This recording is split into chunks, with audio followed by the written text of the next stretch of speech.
Hi, good evening. Thank you all for joining us for what is our 6th episode of This Is What Democracy Looks Like. I'm Crystal Rand. I'll be your host tonight as we talk about voter rights and local elections.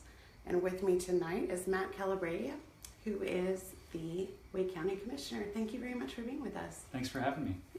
Would you mind telling us a little bit about yourself and how you got involved? Sure. I grew up in Cornelius down in Mecklenburg County.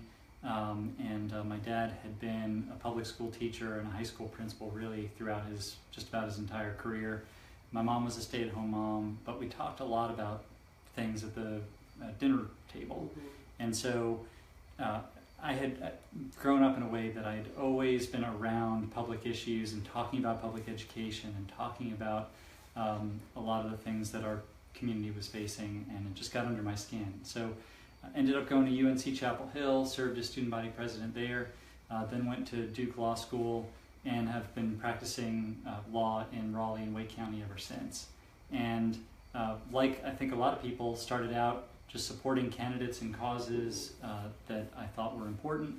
And then somebody one day said, you really ought to consider running for office. Isn't it dangerous when people say that to you? Sometimes you actually do, and then right. You get what you signed up for.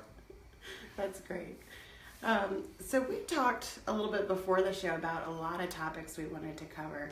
We've got local elections coming up for most of the state over the next month. Mm-hmm. Wake County's next week. I think Mecklenburg's going to be early November. And so we wanted to put together a show that was a lot about local elections and why they're important. Goes along with that is, of course, voting rights. So we started talking about all these things, and we're going like, well, what really is the theme? What ties this, because those are huge topics, what ties this all together? And you said something that really struck a chord with me. You said inclusive prosperity. Would you mind maybe just defining that for us and then give us a few examples? Sure. To my mind, inclusive prosperity is this idea that we can have an economy that works for everybody. That no matter who you are, if you work hard and you try to support your family and you try to be a productive citizen, you ought to be able to have a shot at success. And as you can tell, there are a lot of components that go into that. Mm-hmm. So, if you take a given person, right? In order to be prosperous and to support your family, you need to have a good job, which often means you need to have good education or good worker training. You've got to have stable housing. You've got to make sure that you are healthy. And so inclusive prosperity starts to help us understand all of the different factors that come into play. Now, for Wake County's part, we've really taken a look at a lot of different areas, because the important thing is you got to put the whole person back together. Mm-hmm. And so we started out in our first year or so passing a living wage ordinance so that every employee for Wake County now makes a living wage, and they didn't before. We passed the first employment protections for our workers that had to do with LGBT rights, and also protections for veterans, because apparently we didn't have that before. But we've also done a lot to try to improve improve programs for working class folks. So we've invested a lot in Wake Tech. We've invested more in worker training more broadly. And one program that I worked very hard on just this past year has to do with prisoner reentry programs. So if you think about somebody who goes to our jail, they made a mistake, they go to jail, they're either serving a misdemeanor sentence or sometimes they're awaiting trial, and there are other reasons why they may be there. But what we realized, and the sheriff was actually very supportive of these efforts, what we realized was that we're bringing people into jail and they're bringing their problems with them. So maybe they have a substance abuse issue or a mental or other behavioral health issue. Maybe they fell in with the wrong crowd. Maybe they're dealing with some family challenges. And we found that what we didn't want was jail to just be a holding tank so that everybody has the same problems going out as they went in. Mm-hmm. So what we started to do was put together programs that help people get back on their feet faster. Because no matter who you are, what I know for sure is you don't want to see people go back to jail. Right. So we started looking at worker training and people being able to get their GED while they're in jail, and maybe progress if they don't finish it while they're in jail, outside of jail. Programs that help identify mental and behavioral health issues. And also caseworkers that can start to connect people with housing, with job opportunities and other things outside of the jail prison system. So the big thing here is not to have a liberal solution or a conservative solution, but just to do the smart thing for folks. And when we do that, when we do right by our people, I think we all come out ahead. Right, that's a fantastic program, and I think it speaks to that we have to treat people as whole people, right? We can't just expect to tackle one issue at a time. It would be nice if we could do one issue at a time, but healthcare, jobs, training, education, all these things really come together and are necessary for this idea of inclusive prosperity. That's right. Another one you worked on was transit too, and I think that's another one that, particularly with housing issues in downtown Raleigh, it comes up, but we don't necessarily address too often. So mass transit solutions, I think, are going to be big too. Yeah, I think you're right. And the big thing that we always say about transit is it improves life no matter who you are. People from all walks of life benefit from transit because if you're the kind of person who has difficulty getting around, well, then it's really important that you have access to transit to get to your job or the store or a doctor. But even if you're the kind of person who doesn't use transit, in a place like Wake County, traffic's getting worse.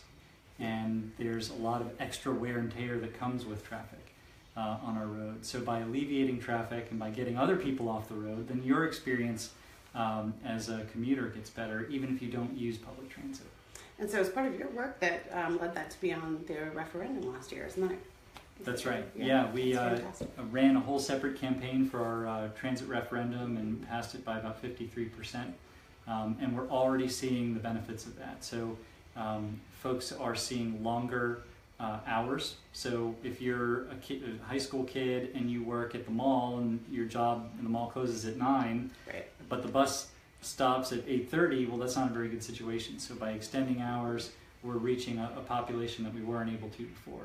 And it's like anything else. If you run a restaurant and the food's bad, well, guess what? Nobody's going to show up. But by having good food, in that analogy, or just good service generally, ridership increases because you have a worthwhile product. Yeah, that's fantastic. And of course, it's pumping more money back into the economy as well, employing people. So that's a great one.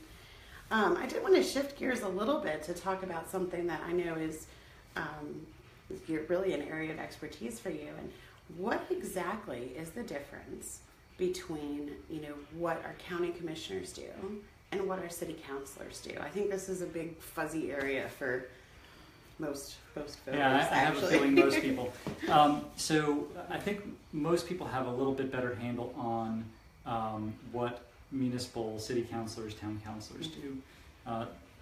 Municipalities tend to do a lot of planning and zoning within their jurisdiction, basic services like trash pickup and public safety, so police, fire, those sorts of things, and maintaining roads and doing some public transportation stuff as well. So a lot of bread and butter stuff that I think most people are used to. The county, at least in North Carolina, county government's really this mix between state government and local government. So we don't do roads.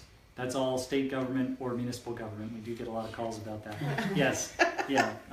But we do planning and zoning outside of municipalities. But also we administer all the human services that are available in Wake County. And so what we decide to do can increase or decrease those services, you can make them more efficient and effective or less. So we do all human services, and of our 4,000 county employees in Wake County, 2,000 of them are in human services, just to give you an idea of the scale and scope. But obviously we have a hand in public transportation, but think about all the things that you really value about your community. Your public schools, we help fund that. Libraries, that's a county function. Our fire service, actually, for many places in the county, is all run through the county. And so it's a mix of what you would think of as state government, but also a lot of sort of hometown local government stuff too, and parks and on and on. Yeah. And what do you think is sort of the benefit of that, of, kind of having this entity that is almost in between state and city. Is that sort of a connecting force? Does that help give us some continuity across the state, or how do you think that works? Yeah, I think it's really helpful to have county government do what it does, because it is a connecting force, and it allows you to apply state or federal programs, apply for money in some cases from the state or federal government, but come in and with that authority and with those resources, look at the situation on the ground and really connect the programs and the offerings with the needs of the people. And we really, on a daily basis, we really tailor what we're doing to whatever the needs are on the ground. And to me, I think that's got a huge value. Yeah, I mean, that's got to have a massive impact, as opposed to having these really high hierarchical, state or federal level agencies come in that may not know the local situation as well as somebody who's on the ground. So I think having that is really impactful. And you started down this road, but I want to draw it out a little bit more if we can.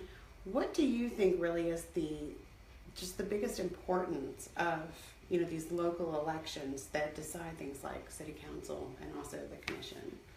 Well, the local elections are they're limited in scope, right? It's not the federal government, though of course every level of government is limited in some way. But these are the elections that most directly touch your life and most directly affect your day-to-day commute, your children's education. All of that is ultimately dealt with on the local level. And so being able to be a part of people's lives is really important. And then the flip side is, because local government is such a big part of your life, it really behooves you to be involved. And what we find, especially among young people, but people in general, is that everybody pays attention to whatever the president's doing. But when it comes to local government, it's tough. People find it tougher to stay as engaged. Yeah. And so I really try to encourage people to keep up with the issues, because at the end of the day, if you care about public education, you care about local government. If you care about clean air and water, you care about local government. If you care about transportation or safety or community colleges or whatever it may be, you care about local government, because a lot of the decisions are actually made there. Mm-hmm. And so why do you think it has been that, historically the local election the voter turnout has been so low? And do you think there's anything in particular we can do to start reaching more voters and encouraging them to get involved, as you're saying? Some of it is just public awareness. So, for example, just in Wake County, we've got some elections in October, but we also, and that's for Raleigh and Cary, but we actually have a lot of elections in November as well. But not a lot of people know that. Of course, they're on off years, so that's something we've got to remind people of. But it's really about highlighting the issues. I can't tell you the number of times when we feel like we've been in the paper once a week on a certain issue, and then we talk to somebody on the street and they say, "What's going on?" And they haven't seen it. And so making sure that you're talking to people about these issues, that you're posting on Facebook or tweeting on Twitter or doing any of the number of things that you can do to get the word out about issues, all of that is really important. And it doesn't always feel like it, and the returns aren't always immediate, but I can tell you it's really powerful, and the number of one-off anecdotal interactions you get with people because they got connected in a happenstance way is really tremendous, and it ends up being very impactful. Yeah, and we start seeing people's stories, the way that they've connected to, the way they've been affected by public schools, for example. If your child has been affected by the class size changes. That's right, and that's been very tough for us. That's been huge for a lot of people, and I think, unfortunately, it almost takes these negative circumstances before people get a little bit more involved. But I think we're seeing a big shift, particularly over the last 10 months or so since the election. We've got a lot more people involved at every level, right? So it's good to see that. Do you have any other ideas for people who maybe want to be more involved, who would like to run or support a candidate? Absolutely. Well, and you've named, I think, the two biggest ways. I think a lot of folks, it's one thing to pay attention, and that's sort of the basis that you can build, or the base on which you can build everything else. But there are local groups that engage in issues like public education or public transportation, and all you got to do is look for them. get involved in your PTA, get involved in some organization out there. And you know what? It's not, you're not always going to find issues that have two diametrically opposed sides, like you might on gun control or that sort of thing. But there are issues that are worth digging into, and there are issues you can really matter on. But as you mentioned, you know, it's really important to find good people, to consider running yourself if you're so inclined, but also go out and find an issue, find a candidate who supports what you support, and really do put in the time. Donate, you know, get out and knock doors or make phone calls. One of the things that I tell new candidates is the stuff that's fun isn't always effective, and the stuff that's effective is often not fun. Yeah. And anyone who's done phone banking knows. That's right. That is very important, but it's not that. Because everybody sees when you're up in front of a crowd, and you know, And you look like you're always having a good time, and and everything's great. You don't see when they hang up the phone on you when you're calm. That's right. We don't show that part. Yeah, all that time, you know, late at night, early in the morning, or just being on the phone during the day, or trying to figure out how to get, you know, be every place at once. I mean, all of those things are the things that really make things go. And if you're the kind of person who can put in the time or has some energy, I guarantee you energy and interest and passion beats experience every time. It seems like it, and we touched on this earlier right before we were filming, is this, it's a lot of work. But it's not just the work, it's how you show up. That's right. It's the fact that you showed up, and that when you're bringing your passion and your connections to people, you know, to those events, to, you know, you meet somebody in the grocery store, whatever it is, it seems like those are the things that are far more impactful even than, you know, having the public policy background and the perfect brochure and website and all those things. It's the stories, you know. People want to know you as a person. I think that's right, and I tell people all the time, this is politics and campaigning and public policy is hard, but it's not hard in the way that calculus is hard. It's a matter of will and work ethic and attention and really digging into something and trying to make people's lives better. And if you have any interest in doing that, I guarantee you once you get started, you're going to want to keep going. I know so many people who think that they're going to get jaded by politics, and then they get involved and the reverse happens. A lot of people start out jaded, and then you see all that you can do, and you can see all the folks who, even those who work in government but maybe aren't elected officials, but elected officials too, who really want to make the world better. And when you see that and you see what they're doing and you see that you can be a part of that, it's a really inspiring thing. Yeah, it absolutely is. I did want to ask you too, in terms of the elections that are coming up now, is there anything else that you would encourage people to do to just sort of brush up on the issues before they go out and vote? One thing that we try to do with the show is be very issue focused. We try to be very bipartisan because we feel like you brought up the gun control thing. You know, a lot of times it's a dichotomous situation. But there's so many things that we really agree a lot on, right? Or we could work together on. So what are some of the issues that you think are kind of hot topics for, or that we should brush up on before these current local elections? Sure. You know, I think for a lot of people, if you ask them, in our area at least, if you ask them what gives them a headache, it's usually something related to traffic.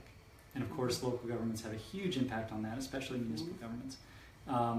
Or depending on the circumstances, a lot of times people will talk about how they're worried about their kids, whatever it may be. I'm worried about my kid's school, I'm worried about whether he or she is safe, I'm worried about when they're on the bus, and so there are a lot of public education related issues. Now, our school board, chip expiring is one that we're That's hearing a lot about. Yeah, I believe it.